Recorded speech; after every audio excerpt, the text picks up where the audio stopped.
Radio J, la ligne ouverte, Guy Rosanovic, 01 53 01 12 12.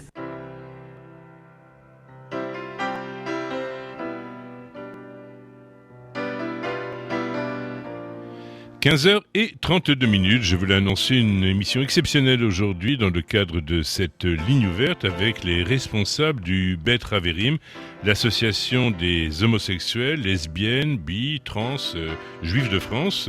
Et pour en parler autour des micros, j'ai le plaisir d'avoir Alain, qui est son président. Bonjour Alain. Bonjour. Jonathan, bonjour. Bonjour. Samuel, qui est son porte-parole, bonjour. Bonjour Guy. Et Carole, il y a quand même une présence féminine, sinon on ne serait pas complet. Bonjour Carole. Bonjour, merci de nous recevoir. Merci de vous prêter au jeu des questions-réponses avec nos auditeurs. Alors, il faut le dire, on revient dans une actualité relativement récente. D'abord, vous avez toujours, je tiens à le dire, pour nos auditeurs comme pour vous-même, été les bienvenus au sein de Radio J. Je me souviens au commencement de Radio J, vous n'étiez pas nés pour la plupart d'entre vous, il y a une trentaine d'années, avec la sœur de Serge Agenberg, Monique Agenberg, nous avions réuni 2 semaines consécutives les responsables du Bet Haverim de l'époque, et nous avions dialogué avec les auditeurs. Alors, peut-être autre temps, autre mœurs, en son temps, ça a été des moments extrêmement difficiles avec des menaces de toutes sortes, avec des insultes hors antenne, à l'antenne, et ça a été une période délicate, mais nous l'avons assumé en toute décontraction. Nous avons considéré déjà même avant la création de Radio J, puisque Serge Agenberg, Henri Agenberg, qui était le président du Renouveau Juif à l'époque, puis le président du CRIF par la suite, avait aux 12 heures pour Israël, qui étaient des manifestations mastodontes, accepté d'accueillir le Bet Haverim au sein des 12 heures pour Israël, là où un certain nombre d'institutions faisaient pression pour que ce ne soit pas possible. Donc on joue le jeu en toute transparence, gay-friendly, c'est le moins que l'on puisse dire, nous le sommes et nous continuerons à l'être, donc ça c'est pour clarifier les choses. Alors, il y a eu une accélération d'événements, bien sûr, ça a été les propos que nous avons condamnés de l'ancien grand rabbin de France, Joseph Chaim Sitruk, à la suite de la Gay Pride de Tel Aviv, avec un moment difficile à l'antenne, et donc nous nous en sommes expliqués. Et puis, sans aucun rapport bien sûr, mais c'est l'ironie de l'histoire, si on peut dire ainsi, ça a été ce massacre absolument insupportable d'Orlando, où 49 homosexuels ont été assassinés par un malade mental, ou par un homophobe, ou par un terroriste.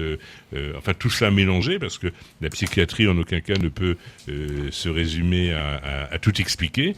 Eh bien, l'actualité est bien présente, et nous sommes heureux de vous recevoir. Nos auditeurs vont pouvoir parler avec vous, s'ils le souhaitent, en composant le 01 53 01 12 12. Je le dis d'entrée de jeu, liberté d'expression, interdiction des insultes et des menaces. Voilà, les choses sont claires, sinon j'interviendrai et je serai le méchant père fouettard. Alain, alors bonjour. Cette association, le Bet Haverim, existe depuis fort longtemps. Je ne saurais pas moi-même la dater. Pourquoi a-t-elle été créée ? Alors, elle a été créée il y a 40 ans, mais alors, je vais laisser un peu la parole, parce que j'ai beaucoup pris la parole ces derniers temps, donc je vais laisser un peu la parole à mes camarades. Il y a un porte-parole en plus. Voilà, donc à Samuel qui va... C'est ça. Donc Bet Haverim date de 1977. Au départ, c'était de se retrouver entre LGBT, donc gay, lesbienne, bi, trans, avec cette double valeur ajoutée qui est le fait d'être juif. L'idée, c'était également donc retrouver ces valeurs et également pouvoir militer au sein de la communauté juive pour une reconnaissance, pour une existence, et également militer dans la communauté nationale pour avoir des droits. 1977, pour le rappeler, c'est avant la dépénalisation de l'homosexualité par Mitterrand. Donc, c'était réellement quelque chose de très militant sur le départ. Donc aujourd'hui, Bet Haverim, c'est à peu près 2000 membres et sympathisants. Et Carole, si tu veux présenter un peu plus... C'est très parisien ou c'est national ? On est basé à Paris. C'est vrai qu'à une période, on avait des antennes à Marseille et Strasbourg, même, je crois. Mais maintenant, nos activités sont centrées à Paris. C'est vrai que on est une association animée donc par des bénévoles et notre potentiel d'activité dépend de la disponibilité des personnes qui dirigent l'association. Nous, on a une vocation d'abord d'offrir un espace permettant des personnes de concilier ces deux aspects de leur identité, judaïsme et homosexualité, ou bisexualité ou transsexualité, pour que des personnes qui vivent un rejet de leur famille, de leurs proches, du reste de leur entourage, pour que ces personnes puissent disposer d'un espace où ils se sentent accueillis pour ce qu'ils sont et pas rejetés. Ça, c'est un volet. L'autre volet, c'est de permettre une interface entre les institutions religieuses et les autres associations LGBT. Alors, en d'autres termes, je vous arrête juste un instant. Vous parlez de double identité, juive et homosexuelle. Il y a encore une grosse difficulté à pouvoir publiquement s'affirmer en tant que tel dans l'entièreté de ses identités ou de sa personnalité. Il y a encore aujourd'hui dans l'espace national des rejets des familles lorsque les enfants sont amenés à faire leur coming out, à révéler leur homosexualité. Est-ce que c'est de même nature au sein de la communauté nationale et de la communauté juive, ou ça prend si je peux me permettre, une valeur ajoutée différente dans la communauté juive? Disons que ça dépend, chaque histoire est très particulière. Donc moi, je suis secrétaire générale de l'association depuis 2 ans. Et c'est vrai que ça arrive sur les emails qu'on reçoit pour nous contacter, contact@betraverim.com. On reçoit de temps en temps des emails de jeunes qui nous expliquent que ils sont dans des familles qui sont très religieuses, mais ils entendent les propos de rejet de la part de leurs parents, qui peuvent être des propos très violents et qui génèrent beaucoup de souffrance chez ces jeunes. Et ils nous contactent un petit peu désespérés en se demandant mais qu'est-ce que je fais ? Ils sont en interrogation, ils osent pas assumer. Ils ont très peur parce qu'ils tiennent à leur religion, ils tiennent à leur famille et ils veulent pas devoir sacrifier un aspect complètement essentiel de leur identité qu'ils n'ont évidemment pas choisi. Personne n'a coché à la naissance la case disant moi je vais être hétéro, moi je vais être homo et moi je vais être autre chose encore. Et donc il y a quand même un rejet qui peut s'exprimer, dont ces personnes peuvent souffrir, mais parfois toute leur vie. C'est vrai que c'est-à-dire qu'on a des personnes l'association regroupe des personnes à partir de l'âge de 18 ans, mais on a des gens qui ont plus de 70 ans avec nous. On a vraiment une palette d'âge très, très large. Et il y a encore des gens qui ont un âge avancé, qui n'osent toujours rien dire à leur famille, qui souffrent de ce rejet. Et qui ont vécu toute leur vie sous cet aspect, ce qui est une grande souffrance et j'imagine pas facile à vivre. Mais parlons un instant de ces jeunes, et je m'intéresse plus particulièrement à ces jeunes issus de familles religieuses. Et j'ai entendu moi-même beaucoup d'histoires d'une autre nature dans un certain nombre de yeshivot qui serait une déviation du sujet qui nous concerne aujourd'hui, mais ce qui prouve bien que cela est une réalité également au sein de certaines écoles juives religieuses. C'est quoi la réponse que vous pouvez leur apporter lorsque vous avez un jeune qui vous exprime le fait d'être dans une famille très religieuse et d'être homosexuel? Qu'est-ce que vous lui répondez Moi, la première chose que je réponds d'abord, c'est de saluer leur démarche, parce que c'est pas facile, parce que ça implique de s'être interrogé et d'avoir répondu à sa question en disant oui, je suis attirée par quelqu'un du même sexe et je sais que toute la société et ma religion et tout le monde autour de moi me l'interdit et je devrais pas. C'est comme ça et déjà c'est difficile. Donc la première chose que je fais, c'est de saluer leur démarche, parce que c'est courageux pour eux. C'est courageux de leur part. Ensuite, je veux surtout les inviter à ne pas rester isolés. Et c'est pour ça que l'association existe, c'est ils peuvent nous rejoindre, soit rencontrer des personnes dans le cadre des différentes activités qu'on propose, soit de temps en temps, ils peuvent rencontrer une personne seul à seul afin de pouvoir s'exprimer un petit peu. C'est-à-dire que vous n'êtes pas prescripteur, en d'autres termes, vous n'allez pas pousser la personne à faire le choix de son coming out ou pas. Vous pouvez dialoguer avec, on échange des expériences, on dit est-ce que tu as pensé à ça, est-ce que tu as pensé à ça. Après, on n'est pas, entre guillemets, des militants acharnés qui voulons que tout le monde fasse son coming out. Chez nous, à l'association, on a des gens qui sont dans le placard, d'autres qui ne le sont pas, et on accepte tout le monde, quel qu'il soit. On ne fait pas de discrimination, Betraverim. Mais ce que je voulais dire, c'est que, pour compléter ce que disait Carole aussi, ce qui est essentiel pour ces ados, c'est aussi de leur apprendre à s'aimer. Justement, c'est pour ça aussi qu'on a réagi vivement par rapport aux propos du Ramassis-Truc, parce que quand on a des paroles comme ça qui restent dans de nombreuses familles après, et que certaines personnes légitiment ces paroles-là, comment on peut se construire, comment on peut apprendre à s'aimer. Et donc c'est pour ça qu'on réagit vivement à ça. Et que nous, par le biais de toutes nos activités, on les invite à s'aimer davantage pour s'épanouir et vivre une vie belle. Ça, c'est un mot essentiel. Juste une réflexion. Il y a au sein de la communauté une association qui s'appelle NOA, SOS Femmes Battues, donc qui intervient aussi dans le conseil et parfois dans l'urgence. Vous avez un département urgence, j'imagine, un jeune qui est viré de chez lui de manière tonitruante. Vous avez une réponse à apporter, Samuel ? On n'a pas de département urgence parce que c'est pas déjà notre vocation et on n'a pas les compétences pour cela.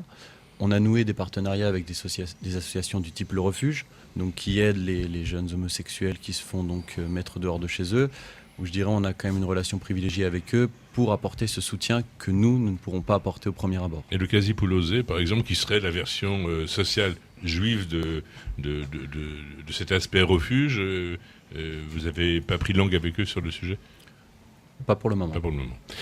Il est 15h43. On va marquer une pause. On a déjà pas mal d'appels au 01 53 01 12 12. Si vous souhaitez dialoguer avec nos invités aujourd'hui, qui, je vous le rappelle, sont Carole, Jonathan, Samuel et Alain, responsables du Bet Haverim, l'association des homosexuels, lesbiennes, trans, bi, enfin je ne donne pas dans l'ordre, de la communauté juive, vous appelez 01 53 01 12 12. Retrouvez ce programme et toutes nos émissions sur radioj.fr. Radio J, la ligne ouverte, Guy Rosanovitch, 01 53 01 12 12. Radio J, 15h46, émission spéciale avec les responsables du Bet Haverim, l'association des homosexuels, lesbiennes, bi et trans de la communauté juive. Ils sont Carole, Jonathan, Samuel et Alain. Ils répondent à vos questions au 01 53 01 12 12. Alain est notre premier intervenant. Bonjour. Bonjour Alain.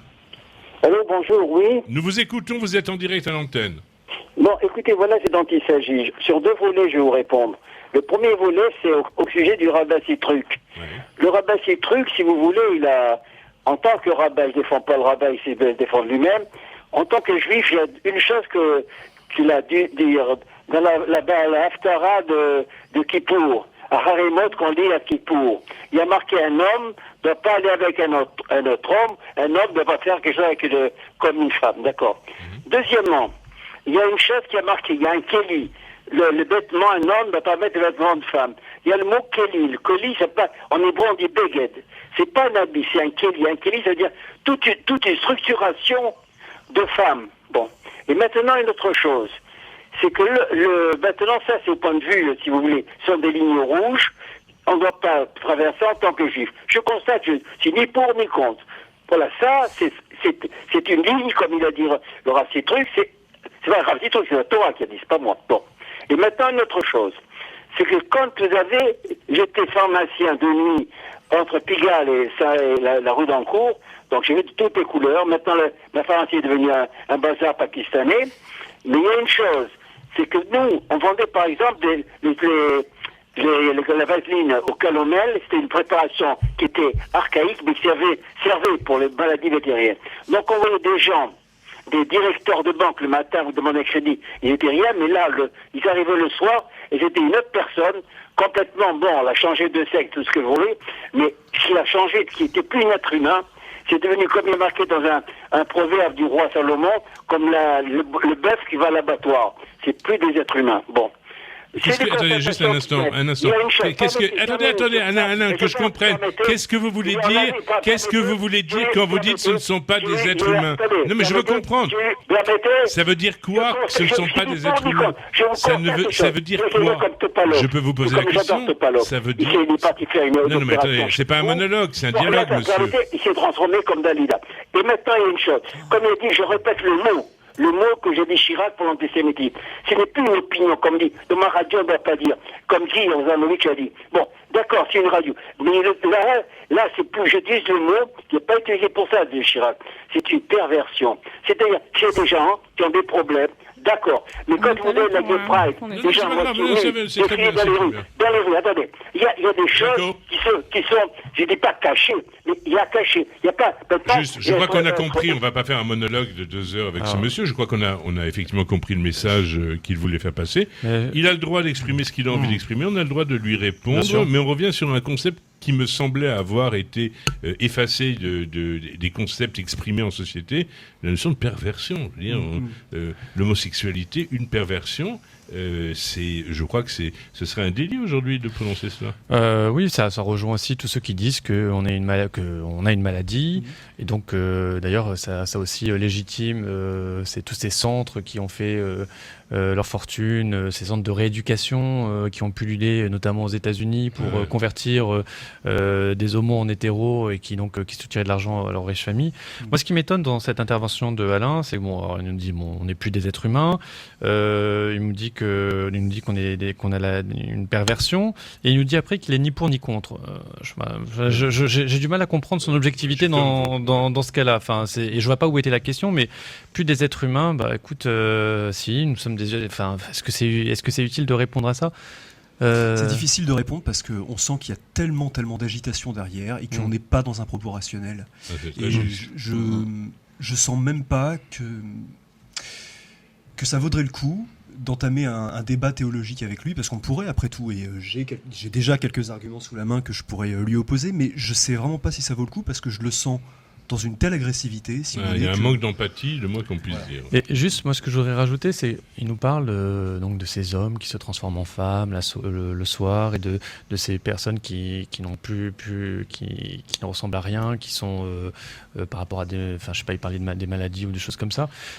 Alors, juste ce qu'il faut dire, c'est que nous, avec nous, on représente aussi les transsexuels et que ça non plus, c'est pas une maladie, c'est malheureusement un mal. C'est une douleur pour ces personnes qui vivent ça. Et je suis vraiment désolé qu'ils ne ressentent pas, qu'il n'ait pas cette empathie, cette douleur-là. Et sinon, ce que je voulais dire, c'est que les perversions ne sont pas le monopole des homosexuels. Les perversions existent dans toutes les populations, chez les hétéros, chez tout ça. Et donc, quand je veux dire perversion, c'est par rapport quand il dit que des gens assoiffés de désir ou qui ont des maladies sexuellement transmissibles et tout. Nous, on est toujours dans ce cliché-là où les gays, on est tout le temps assoiffés de sexe, on est tout le temps, on se colle toutes les maladies et tout ça.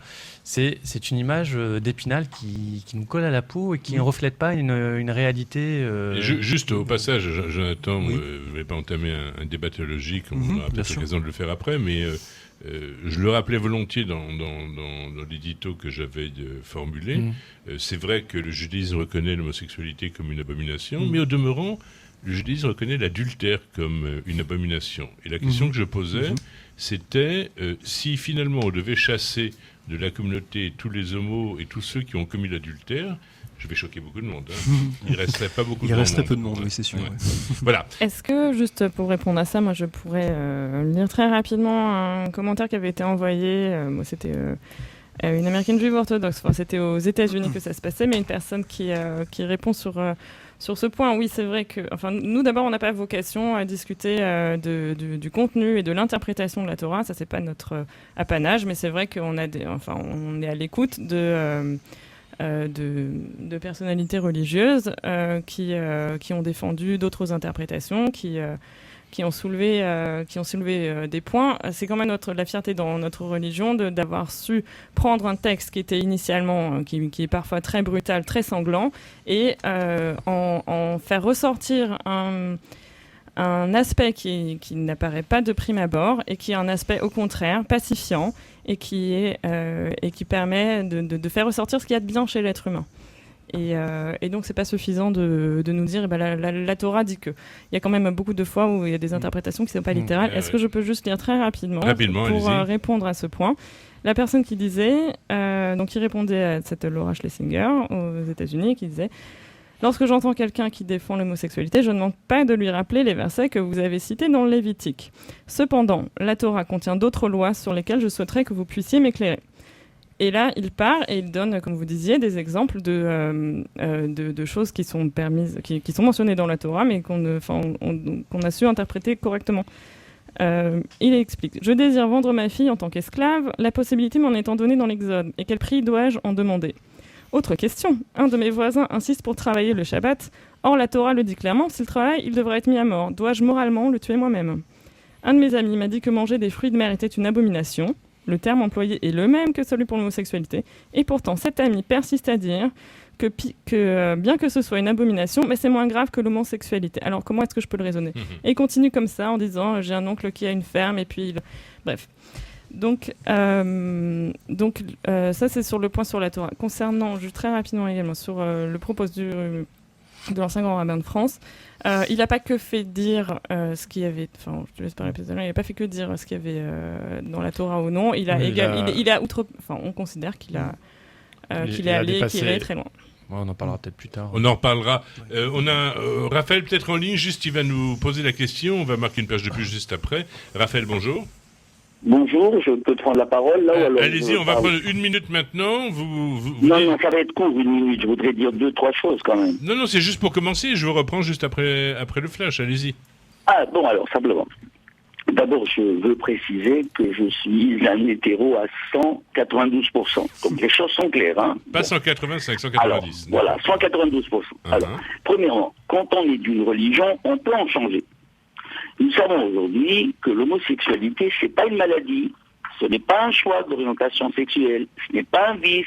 Les théories freudiennes, il faut les jeter à la poubelle. Donc, on est homosexuel parce qu'on est homosexuel.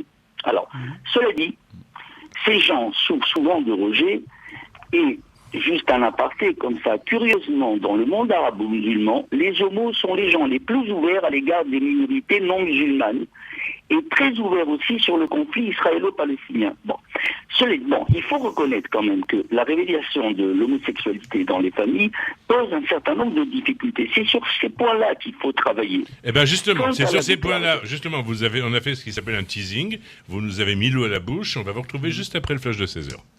En vacances en Israël, retrouvez Radio J sur radioj.fr. Radio J, la ligne ouverte, Guy Rosanovic. 01 53 01 12 12. Alger, 16h07. Alain, Samuel, Jonathan, Carole sont mes invités responsables du Bet Haverim. Ils répondent à vos questions. 01 53 01 12 12. Et puis, alors oui, le Bet Haverim, l'association des homosexuels, lesbiennes, trans et bi de la communauté juive. Et évidemment, pour ceux qui n'auraient pas compris l'acronyme. Et puis, sans plus attendre, nous retrouvons Raphaël. Bonjour. Rebonjour. Oui, alors. Guy, alors je parlais des difficultés que les homosexuels pouvaient rencontrer lorsqu'ils faisaient leur coming out dans leur famille. Et c'était sur ces points-là qu'il fallait travailler. Quant à la déclaration de M. Citruc, il fait mal inutilement à des gens qui souffrent. Donc, je vous en supplie, c'est vraiment cesser de le prendre au sérieux, ce M. Citruc. Juste un point d'histoire, hein. Alexandre le Grand ami du peuple judéen, de toute façon, il est marqué dans les textes et tout, qu'il était un grand ami du peuple juif. On sait très bien qu'il était, lui et toute son armée, parfaitement homosexuels. Et on connaît les liens très forts qui le liaient aux autorités sacerdotales juives. Donc, au Kohanim, allez savoir. Conclusion vraiment dit, hein, les homos, qu'ils soient juifs ou non, sont vraiment nos frères, et point final. Et moi ça m'écoeure, c'est vraiment ce genre de discussion m'écoeure.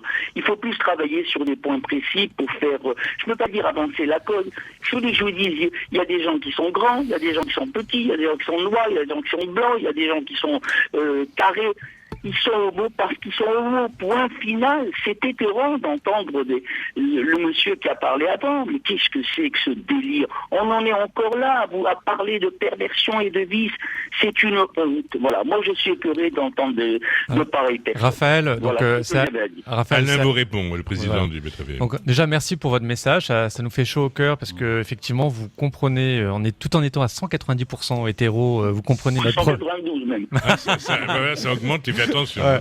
Bon, vous comprenez notre problématique, la problématique homosexuelle, et c'est merveilleux parce que effectivement, vous nous dites qu'il faut ne pas tenir compte ce qu'a dit le Rav Citruc. C'était quoi ce bruit-là? Il se mouchait. Ah, d'accord. C'était pas clair. Mais arrêtez. Non, mais ce que je veux... Vous avez même interdit une fois à Bernard-Henri Lévy Non, de mais parler de Torah. on peut pas... Mais de quel droit il se prend pour qui? Justement, Moi, mais... je peux lui dire qu'il se tait. Moi, je suis Cohen. Alors qu'il se taise. On va tous les balayer, les rabbins qui sont pas bons. Voilà. On Tout est- le monde peut s'exprimer, mais tout le monde a le droit de critiquer Voilà. ceux qui s'expriment. Mais Raphaël, juste ce qu'on... Évidemment. On pouvait pas ne pas répondre à ce qui a été dit, et surtout que le Rav Sitruk, pour beaucoup, reste une autorité religieuse, garde une certaine légitimité, même s'il n'est plus une aura, même s'il n'est plus grand rabbin de France. Donc ça nous apparaissait important de réagir à ça. Par contre, ce qui est complètement regrettable et dommageable, c'est que cet homme qui est censé être un homme guidé par les lumières du judaïsme et guidé par aussi le cœur qu'il y a dans le judaïsme, dans toute sa diatribe, dans toute sa chronique, n'a pas du tout abordé la dimension humaine de l'homosexualité. Il n'a pas du tout essayé de mettre une mise en perspective, et il n'a pas jugé bon. Ça, on le regrette parce qu'il a toujours la forme. Alors, tout le monde dit qu'il est très malade, vous comprenez, qu'il ne peut pas s'excuser et tout ça. Mais il a encore fait 2 chroniques depuis, mais il n'a toujours pas trouvé bon de vraiment s'excuser du tort qu'il avait fait ou d'expliquer ses mots. La seule fois, la chronique d'après, où il s'est un tout petit peu expliqué, il a dit que tous les juifs, quels qu'ils soient, en font partie en référence à la communauté. Mais il n'ose pas nous nommer. Il ne parle pas des gays, des homosexuels. Nous n'existons pas à ses yeux. En tout cas, ce que je peux vous dire, monsieur, c'est que je pense que ni le grand rabbin Bernheim, ni Korchian n'auraient parlé comme monsieur Sitruk. Excusez-moi, c'est archaïque tout ça. C'est très archaïque. Monsieur Sitruk, il a de la tchatch, il parle comme un avocat, mais enfin, c'est très ringard, c'est très vieux, tout ça. Ça ne nous honore pas. Des déclarations comme ça ne nous honorent pas. Parce qu'on ne tient même pas compte, à tout le moins, de la souffrance. Je Il y pense a de la souffrance. On ne se penche pas sur la Oui. souffrance. Raphaël, je crois que nos amis de Betteravier m'ont compris. Samuel. Je pense que... Oui, Voilà. il y a plein de monde qui veut Raphaël, parler. On a comme peu de temps. je pense que la communauté juive a toujours été en avant des questions sociétales et s'est toujours posé les bonnes questions et a accepté de discuter entre nous. On peut citer Simone Veil, par exemple, qui a été en avant sur les questions Du droit à l'avortement. C'est l'avortement. En tout cas, vous Et n'êtes pas je seul, pense hein. que Voilà, la société, la communauté juive est à l'image de la société nationale, avec Tout à des fait. plus archaïques que d'autres. Sur les évolutions Vous avez sociétales, la seule question, c'est de l'aura qu'ils ont encore et l'écoute qu'ils ont encore aujourd'hui. Merci beaucoup, Raphaël, de votre intervention. 16h12. Michel est en ligne. Bonjour. Oui, bonjour, Michel à l'appareil. Voilà, je voulais d'abord remercier l'équipe de l'association de Beth Haverim, qui font un travail extraordinaire, magnifique. Ils ont un site internet, ils tiennent au courant. Maintenant, j'avais juste une petite question à poser à l'association ou au président, peut-être qu'il est plus au courant que les autres. Est-ce que c'est plus facile pour un homosexuel juif de faire son coming out par rapport à un non-juif? Est-ce que vous recevez régulièrement des juifs qui viennent faire leur coming out? Tout simplement. Moi, je dirais que c'est peut-être pas.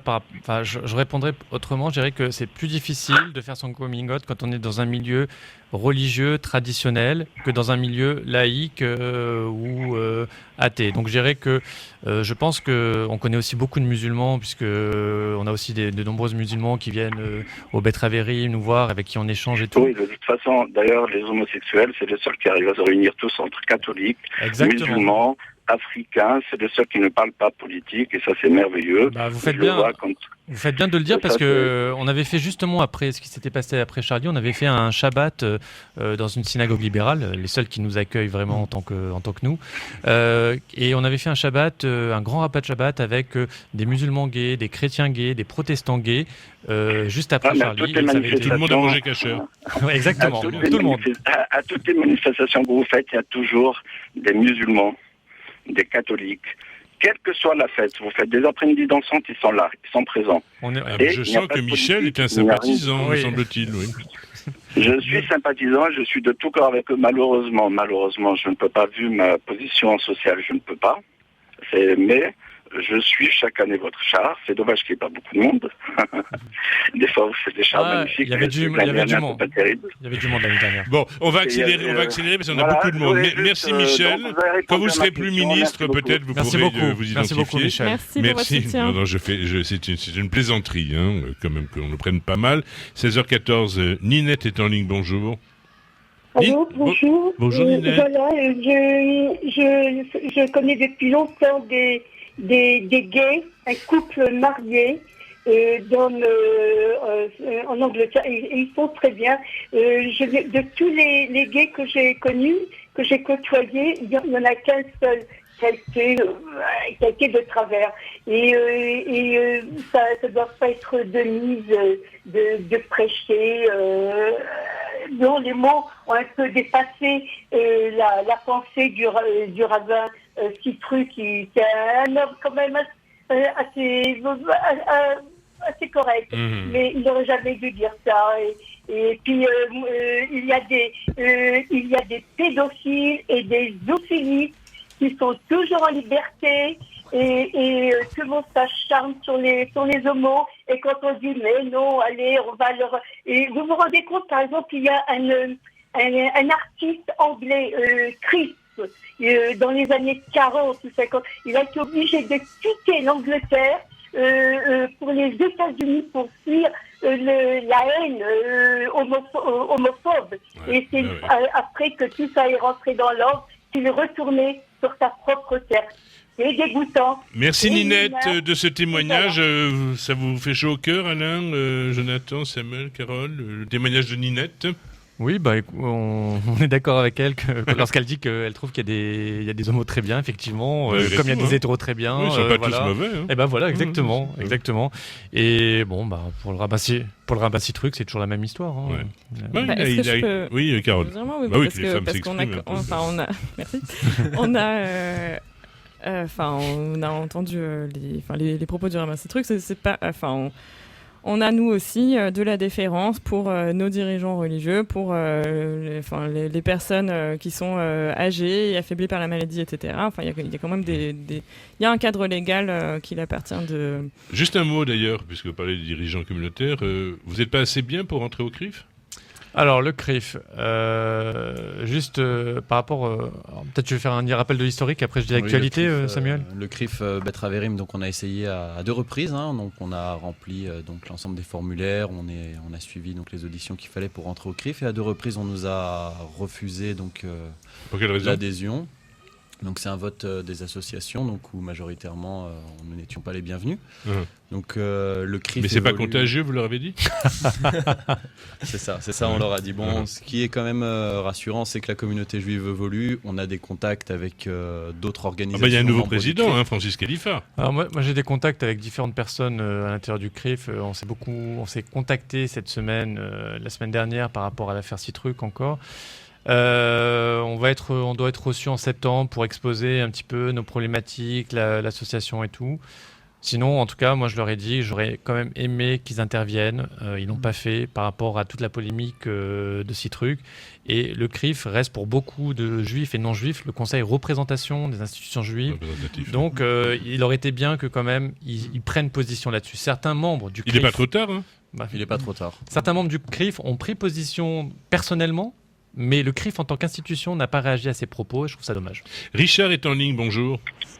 Oui, bonjour. Allô ? Oui, on vous écoute.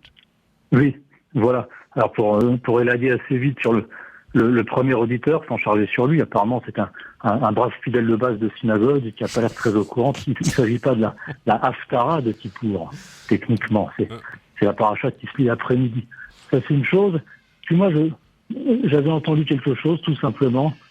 C'est que la problématique posée par l'homosexualité, c'est plutôt qu'un couple homosexuel n'édifie pas la pérennité d'Israël. Donc, ni plus ni moins que les célibataires endurcis. Et je crois que c'est une réponse au mariage qui se passe très mal dans le peuple juif. Et en même temps, comme il y a un principe aussi qui est qu'on a toujours en face de soi quelqu'un qui incarne un paramètre qu'on a en nous, qu'on veuille l'admettre ou non.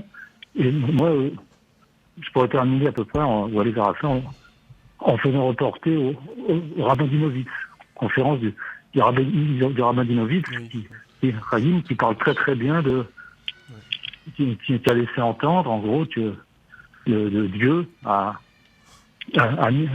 mis en face du monde judéo-occidental le paramètre féminin, comme un miroir, là aussi, pour montrer que d'abord il y a une part de femme dans l'homme et d'homme dans la femme, toujours, qui est nécessaire d'ailleurs. Tout à fait. Alors juste pour... Oui. Juste au niveau sociologique, juste pour vous dire que nous, dans les membres du Bet Haverim, on a de plus en plus de parents, de pères, de mères. Et donc, si on voulait, on pourrait ouvrir une garderie d'ailleurs, tellement il y a d'enfants de parents gays qui ont eu leurs enfants de différentes manières. Donc, ce que je veux dire, c'est que homosexualité, être homosexuel, lesbienne, bi, c'est pas ça ou trans peut-être, c'est pas ça qui empêche d'avoir des enfants actuellement. C'est plus un problème.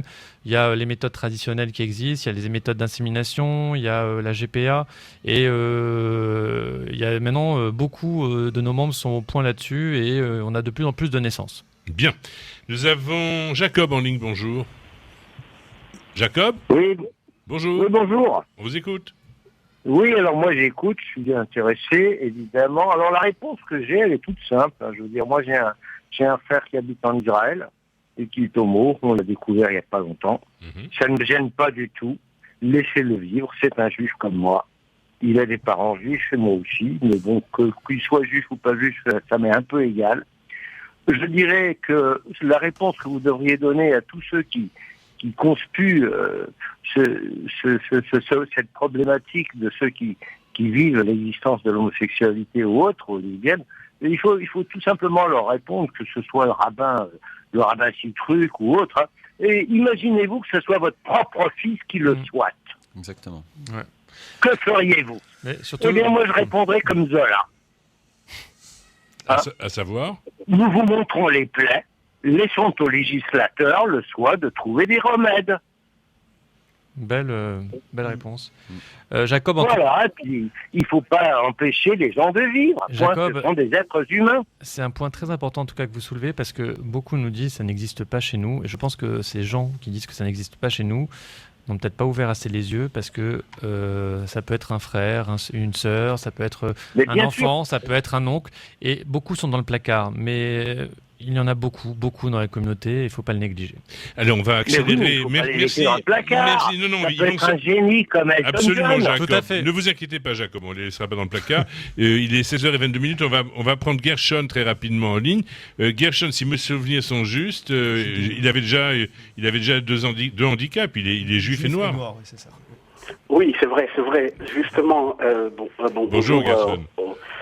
Je voulais rassurer le Bet Haverim. Moi, dans cette communauté, il y a eu... je me suis battu pendant 7 ans pour faire enlever un sidour qui était dans les synagogues, qui disait que les Noirs n'avaient pas d'âme, ils étaient des singes et des éléphants. Il y avait ça marqué ? C'est pas vrai. Et ces sidours-là, il a fallu attendre que je me batte pendant 7 ans. Heureusement que Gilles Bernheim et Moshe Levin sont arrivés pour l'enlever. Donc, c'est pour vous rassurer que la société évolue et je suis certain que ces mentalités rétrogrades vont être un jour ou l'autre bannies parce que nous ne sommes pas à la place de Dieu pour juger et en plus, nous ne sommes pas à la place de Dieu pour appeler au meurtre dissimulé ou pas. Donc, je pense que vraiment, votre combat... en tant que président de la Fédération des Juifs Noirs de France, je soutiens et je vous soutiens, et la Fédération des mêmes, nous n'allons pas laisser les gens propager des préjugés comme ça. Ils n'ont pas fait de médecine, ils n'ont jamais fait des études qui sont appropriées à la question. Oui, la Torah, nous devons la respecter, mais on ne peut pas l'interpréter dans le sens de meurtre, de tuer des gens. Ça n'a aucun sens.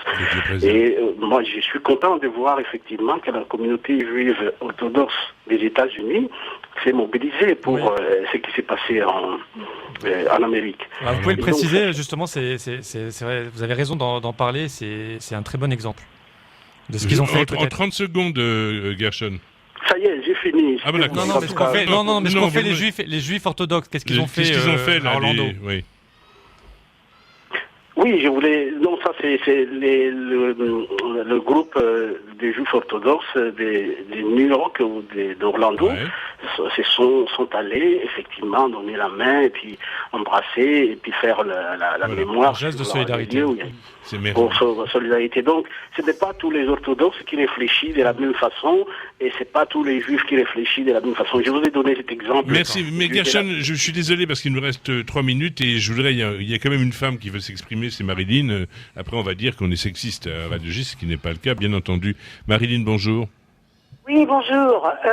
Bonjour, j'ai l'habitude de vous appeler. Bon, je voulais simplement vous rappeler le cas du fils d'une de mes amies, qui est ex-mine, c'est-à-dire il a fait de très grandes études en Alsace, et il a fallu qu'il quitte son pays pour aller à son coin, pour aller à San Francisco, tellement les gens l'avaient les parents étaient tellement homophobes qu'il n'a jamais osé leur dire.